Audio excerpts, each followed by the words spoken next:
Ka dorbar Mang Tyngka jong ka Jainta Hills Autonomous District Council kabalai sngi linter kalas dang menta sngi ha kaba Chief Executive Member uba Thombor Shiwat ulo Wanrah ya ka Mang Tyngka kaba arspa sanpunyo point arpulai Klur Tyngka na kabenta Snem Ken Tyngka arhajar arpusan arpun real. Kene ka Mang Tyngka kapen pau ya ka jingduna kaba Khatway point laipu ar Klur Tyngka.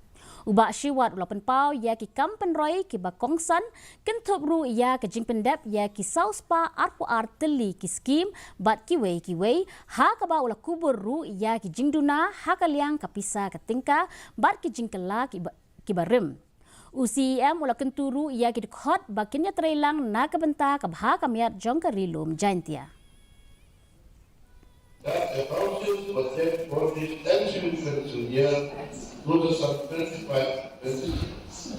There are estimated receipt of rupees 245 crores 90 lakh 55,900 only, as against the estimated expenditure of rupees 257 crores 23 lakh 44,200 only, thus reflecting a deficit of rupees 11 crores 32 lakh 88,300 only.